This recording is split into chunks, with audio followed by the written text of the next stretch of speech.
Hey guys, I'm Adam Pfennig with Pfennig Equipment. You're tuned into the Talking Shed. Today it's November. Guys are starting to get towards the tail end of harvest, and as 2018 harvest comes to a close, you and I need to look back on the season and see what we need to improve on our planter, because believe it or not, this is the next piece of equipment we're going to be hooking to start for the next year, for 2019.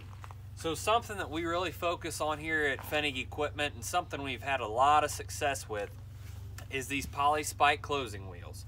They come complete as a complete wheel, or you can buy just the rims and take apart your existing factory wheels that you get from John Deere or Shoop or wherever you may get them.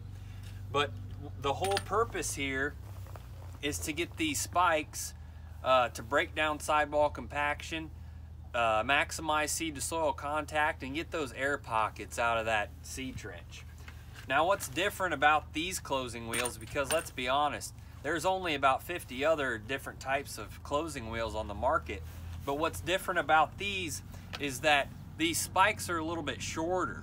The cast and metal ones you're used to, those spikes are really long, and you've got to space them out away from that seed trench so that they don't flip seed out of the ground. These are much shorter. That allows us to space them actually closer to that seed trench, because they're not long enough to ever penetrate deep enough to flip seed. Not only that, but it's a pretty blunt tip. They're not designed to really penetrate the ground at all. So we put them together and they run just right on top of that furrow. Just right on top of it. We don't space them way out here and try to really dig in. It's just right on top of that furrow, and it'll make kind of an uneven mark through the field. That'll do a couple things. That'll eliminate crusting whenever you get those heavy rains. If it's flat, like what you get with these rubber wheels, you'll have an area for that water to lay and it'll crust. Whenever these poke some divots in the ground, that water is going to infiltrate through and you won't have that crusting effect.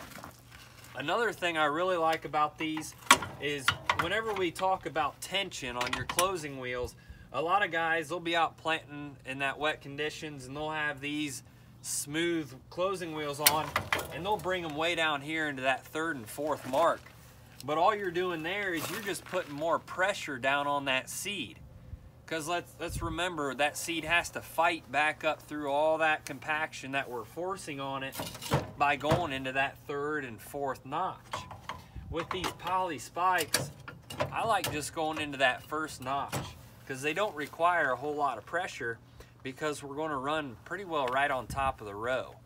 So we can put them on, space them closer, lighten up our tension back here, and that's going to allow for a smooth emergence. All those plants are going to emerge closer in time frame, more consistently of one another.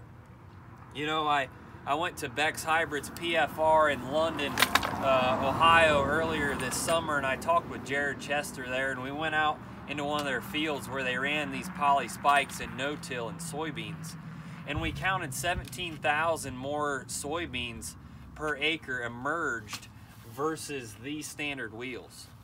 17,000. You do some math on that, and that adds up quite a bit. Now you say, well, what do I do with that 17,000? I'm getting more plants emerged. There's several things you can do. You can keep your population the same and just know that you'll have some more emergence, better emergence in tough conditions, or you could cut back your population 17,000, put these on, and you're getting the same emergence as what you would planting more seeds with these. So they offer a lot of advantages. And here at Pfennig Equipment, we've got probably close to 500 rows of these poly spikes in stock right now. Once you get a hold of us, talk to us about your planter setup, and we'll talk to you over this winter. Make sure everyone's set up for spring of 2019.